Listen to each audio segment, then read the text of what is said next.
હરીશ દેસાઈ ટ્યુટોરિયલ્સમાં આપનું હાર્દિક સ્વાગત છે. નમસ્તે બાળકો, આજે આપણે ધોરણ 9ના ગણિતની શરૂઆત કરીએ. પહેલું પ્રકરણ છે સંખ્યા પદ્ધતિ. આપણે અત્યાર સુધીમાં ધોરણ 6, 7 ને 8ની અંદર સંખ્યાઓ વિશે ઘણું બધું ભણી ગયા.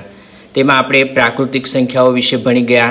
જે પ્રાકૃતિક સંખ્યાઓ એટલે કે 1, 2, 3, 4 આમ અનંત સુધી મળતી હતી.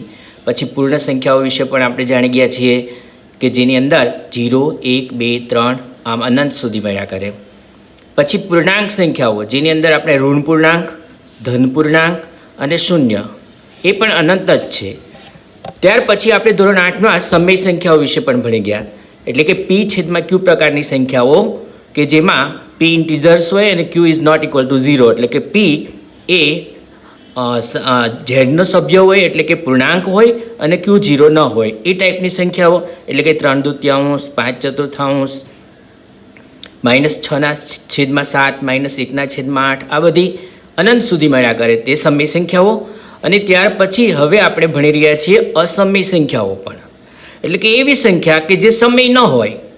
સમય ન હોય મતલબ એટલે કે ઋણ જેનું વર્ગમૂળ કાઢીએ અને અનંત મળ્યા કરે તેવી જે સંખ્યાઓ છે તેને આપણે કહીશું અસમય સંખ્યાઓ. આની અંદર વર્ગમૂળમાં 5, વર્ગમૂળમાં 3, વર્ગમૂળમાં 2, આપણે જે પાઈનો ઉપયોગ કરીએ છીએ તે પાઈ, આ બધાનું એન્ડલેસ એટલે કે એનો જવાબ શૂન્ય એટલે કે એની શેષ શૂન્ય મળતી જ નથી. વર્ગમૂળમાં 2 છે તો એને આપણે ભાગ્યા જ કરીએ તો એનું વર્ગમૂળ કાઢવાથી આપણને 1.4, 1, 4, 2, 1, 3, 5, 6, 2, 3, 7, 3, 0 એમ અનંત સુધી રિપીટેશન જ થતું નથી. અનંત સુધી આમ આંક મળ્યા જ કરે છે. આવી બધી જે સંખ્યાઓ છે તેને આપણે અસમય સંખ્યાઓ કહીએ છીએ. હવે આ પ્રકરણની અંદર આપણે આગળ સ્વાધ્યાય 1.1નો અભ્યાસ કરીએ. તો સ્વાધ્યાય 1.1ની અંદર આપણી પાસે આજે અગત્યના સવાલો જે છે તે ભણીએ. એમાં પહેલું છે 3 અને 4 વચ્ચેની 6 સમય સંખ્યાઓ શોધો. 8મા ધોરણમાં પણ આ જ ટાઈપના આપણી પાસે સવાલ આવતા હતા. તો આપણે 3 અને 4 વચ્ચે અસંખ્ય સમય સંખ્યા હોય છે પણ આપણને 6 જોઈએ છે. તો 3 અને 4 વચ્ચે પૂર્ણાંક જોવા જઈએ તો 3 થી 4 એટલે કે કોઈ તફાવત જ નથી. આપણને 6 સમય સંખ્યા જોઈએ છે એટલે કે આપણી સમય સંખ્યા 3/1 છે. આ 3/1 આપણે જ્યારે 6 સમય સંખ્યાઓ જોઈએ છે ત્યારે 6 + 1 એટલે કે 7 થાય. તો આપણે અંશ અને છેદને 7 વડે ગુણી નાખીએ એટલે આપણને શું મળશે? 7 × 3 = 21 અને 7 × 7. એવી રીતે આ બાજુની સમય સંખ્યા છે તેમાં 4/1 છે. એને પણ આપણે 7 વડે ગુણીએ એટલે આપણને મળશે 7 × 28 / 7. હવે આ 21 અને 28 એનો જો ડિફરન્સ જોઈએ તો આપણને 7નો મળે છે. એટલે કે આપણે 6 સમય સંખ્યાઓ છે અને ડિફરન્સ આપણને 7 મળે છે. તો 21/7 અને 28/7 વચ્ચે કઈ કઈ સંખ્યાઓ આવશે?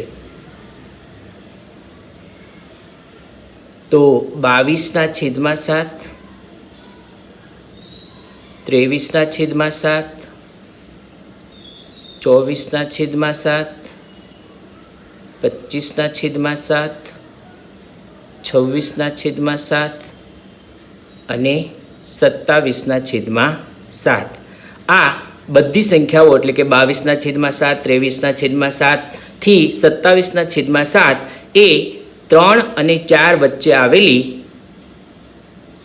3 થી મોટી અને 4 થી નાની સમય સંખ્યાઓ છે. હવે આપણે પ્રશ્ન બીજો જોઈએ. એ પ્રશ્નની અંદર 3/5 અને 4/5 વચ્ચેની 5 સમય સંખ્યાઓ શોધવાની છે. હવે ઉપરનો ડિફરન્સ જોઈએ તો 3 અને 4 અહીંયા પણ એમ જ છે કે ડિફરન્સ એક જ છે. તો અહીંયા આપણે શું કરવું પડશે? આપણને જોઈએ છે 5 સમય સંખ્યા. એટલે આ 3/5 5 + 1 એટલે કે 6 કરી દેવાના. ઉપર નીચે 6 થી ગુણો એટલે આપણને મળશે 6 તેરીને 18 અને 6 પંચા 30. આ બાજુ જોઈએ 4/5. અહીંયા પણ આપણે 6 વડે ગુણીએ. 6 ચોક 24/30. હવે 18 અને 24 વચ્ચેનો તફાવત જોઈએ તો આપણને 6 મળે છે, જ્યારે આપણને જોઈએ છે 5 સમય સંખ્યા. એટલે એ સમય સંખ્યાઓ 19/30, 20/30, 21/30, 22/30, 23/30. આમ આ 24/30 થી નાની છે અને 18/30 થી મોટી, એટલે કે 5/3 અને 4/5 વચ્ચે આવતી આ સમય સંખ્યાઓ છે.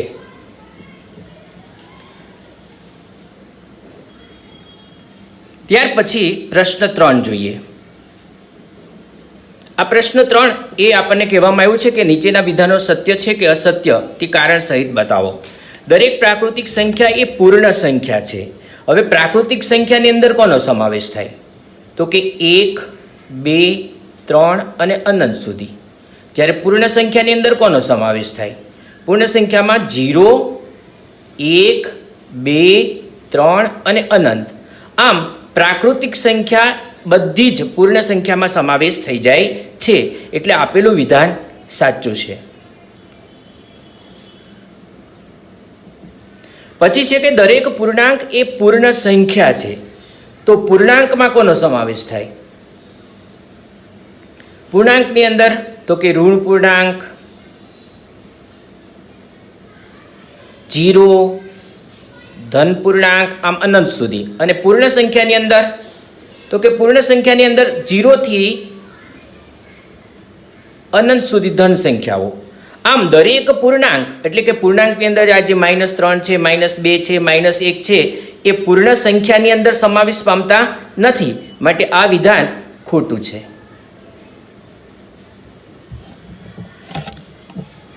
દરેક સમય સંખ્યા એ પૂર્ણ સંખ્યા છે. દરેક સમય સંખ્યા એ પૂર્ણ સંખ્યા છે એવું આપણને કહેવામાં આવ્યું છે. તો સમય સંખ્યા એટલે આપણે કહીએ કે 2/3, 4/3, 0, આ બધી પૂર્ણ સંખ્યા છે ના? પૂર્ણ સંખ્યાની અંદર તો 0, 1, 2, 3 આનો સમાવેશ થાય, જ્યારે 2/3 એ પૂર્ણાંક સંખ્યા મળતી નથી, માટે આપેલું વિધાન કેવું છે? ખોટું છે. તો હવે આગળ આપણે સ્વાધ્યાય 1.2 નો અભ્યાસ કરીએ. તેમાં પહેલો પ્રશ્ન છે કે નીચેના વિધાનો સત્ય છે કે અસત્ય તે કારણ સહિત જણાવો.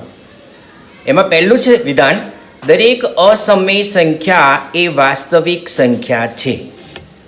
હવે વાસ્તવિક સંખ્યાઓ એટલે કેવી સંખ્યાઓ? વાસ્તવિક સંખ્યાઓ એટલે કે સમય સંખ્યા અને અસમય સંખ્યા આ બંનેનો સમાવેશ જેમાં થતો હોય તેને કહેવાય વાસ્તવિક સંખ્યા. એટલે કે વાસ્તવિક સંખ્યા બરાબર સમય સંખ્યા પ્લસ અસમય સંખ્યા. તો અસમય સંખ્યા પણ વાસ્તવિક સંખ્યામાં સમાવેશ પામે જ છે, માટે દરેક અસમય સંખ્યા એ વાસ્તવિક સંખ્યા છે એ વિધાન ખરું છે. કારણ કે વાસ્તવિક સંખ્યાની અંદર સમય અને અસમય બધી જ સંખ્યાનો સમાવેશ થતો હોય છે. બીજું વિધાન આપણને કહેવામાં આવ્યું છે કે સંખ્યા રેખા પરનું દરેક બિંદુ કોઈક પ્રાકૃતિક સંખ્યા m માટે વર્ગમૂળ m નું સ્વરૂપ ધારણ કરે છે. હવે સંખ્યા રેખા પરનું દરેક બિંદુ, માનો કે હું કહું 2, તો 2 એ કઈ સંખ્યાનું વર્ગમૂળ ધારણ કરે છે? તો કે એ 4નું વર્ગમૂળ ધારણ કરે છે. હું લઉં 3, તો 3 એ કોના માટે વર્ગમૂળનું સ્વરૂપ છે? તો કે 9 માટે. આવી રીતે 5 તો કે 25 માટે, 6 તો કે 36 માટે એનું સ્વરૂપ ધારણ કરે છે. પરંતુ હું કહું કે -2, તો -2 એ કોઈ એવી સંખ્યા રેખા પરની સંખ્યા નથી કે જેનું વર્ગમૂળ -2 મળે કે -1 મળે. તો એટલા માટે આપેલું વિધાન એ ખોટું છે. ત્યાર પછી આપણને કહેવામાં આવે છે કે દરેક વાસ્તવિક સંખ્યા એ અસમય સંખ્યા છે. હવે દરેક વાસ્તવિક સંખ્યા એ અસમય સંખ્યા છે એ તો કઈ રીતે બને? કેમ કે વાસ્તવિક સંખ્યાની અંદર પ્રાકૃતિક સંખ્યા આવે, પૂર્ણ સંખ્યા આવે, પૂર્ણાંક સંખ્યાઓ આવે, સમય સંખ્યાઓ આવે, અસમય સંખ્યાઓ આવે. તો આમાં તો એવું કીધેલું છે કે દરેક વાસ્તવિક સંખ્યા એ અસમય સંખ્યા છે, માટે આ વિધાન ખોટું છે. કારણ કે આપણે 2 લઈએ તો 2 એ વાસ્તવિક સંખ્યા છે પણ અસમય સંખ્યા નથી. જો વર્ગમૂળમાં 2 લીધા હોય તો એ અસમય સંખ્યા આપણે કહી શકીએ, પરંતુ 3, 5, 7 આ બધી વાસ્તવિક સંખ્યા હોવા છતાં અસમય સંખ્યા નથી, માટે આપેલું વિધાન ખોટું છે.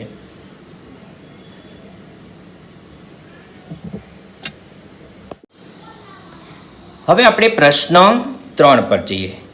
એમાં કીધેલું છે કે વર્ગમૂળમાં 5ને સંખ્યા રેખા પર કેવી રીતે દર્શાવી શકાય. હવે આપણને જોઈએ છે વર્ગમૂળમાં 5. તો સૌથી પહેલાં તો હું એક સંખ્યા રેખા ડ્રો કરું છું. આ સંખ્યા રેખા છે. માનો કે એમાં આ આપણું બિંદુ છે એ. આ એ બિંદુથી 2 જેટલા અંતરે, 2 એકમ જેટલા અંતરે, અહીંયા કોઈ સેન્ટીમીટર કે ઇંચ કે એવું નથી ધ્યાનમાં રાખવાનું. આ 1 એકમ અને આ 2 એકમ, આ 3 એકમ અને આ 4 એકમ. એટલે કે આ આપણું જો શૂન્ય ગણીએ તો આ 1 છે, આ 2 છે, આ 3 છે અને આ 4 છે. હવે અહીંયા 2ની ઉપર આને આપણે એક બિંદુ નામ આપી દઈએ કે ધારો કે આ બિંદુ બી છે. હવે તેના ઉપર લંબ દિશામાં 1 યુનિટ એટલે કે એકમ માપનું એક રેખાખંડ દોરીએ. લંબ એટલે અહીંયા 90નો ખૂણો બનશે અને એને આપણે નામ આપીએ સી. રેખાખંડ BC એ 1 એકમનો છે. ત્યાર પછી એ અને સીને આપણે જોડીએ તો આપણને આ એક ત્રિકોણ બનશે.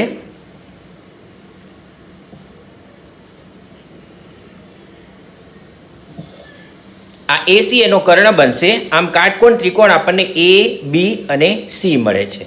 હવે પાયથાગોરસનું પ્રમેય એવું કહે છે કે કોઈ પણ કાટકોણ ત્રિકોણ હોય તો એનો કર્ણનો વર્ગ એટલે કે આપણે આ AC નો વર્ગ બરાબર AB નો વર્ગ વત્તા BC ના વર્ગ જેટલો થાય. હવે AB એટલે આપણે 1 અને 2 એટલે કે અહીંથી અહીંયા સુધીનું અંતર 2 છે તો આ 2 નો વર્ગ થશે. અને BC આપણે 1 યુનિટ લીધું, 1 એકમ એટલે 1 નો વર્ગ થશે. એટલે કે 2 નો વર્ગ એટલે કે 4 અને 1 નો વર્ગ એટલે 1. આમ AC નો વર્ગ આપણને મળે છે 5. એટલે કે તો AC કેટલું થાય? AC થાય વર્ગમૂળમાં 5 જેટલું. તો આ AC છે એ વર્ગમૂળમાં 5 જેટલું છે. આપણે આટલી ત્રિજ્યા લઈને એક ચાપ આપીએ તો એનું અંતર બધી જગ્યાએ સરખું રહે છે. તો હવે આપણે શું કરીશું? તો એને કેન્દ્ર લઈએ અને C સુધીનું અંતર એટલે કે આ AC જેટલા અંતરની એક ચાપ પાડીએ,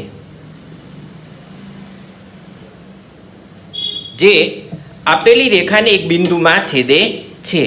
આ બિંદુને માનો કે આપણે નામ આપીએ D. તો આ જે બિંદુ D છે આ જેટલું વર્ગમૂળમાં 5 છે એમાં આપણે એટલી જ ત્રિજ્યા થઈ. તો આ બિંદુ D એ વર્ગમૂળમાં 5 બતાવે છે. આમ સંખ્યા રેખા ઉપર આપણે વર્ગમૂળમાં 5 કેવી રીતે દર્શાવવા? તો આ પદ્ધતિનો ઉપયોગ કરવો પડે છે. તો આ વર્ગમૂળમાં 5ને સંખ્યા રેખા ઉપર કેમ બતાવવા તે અહીં બતાવ્યું છે.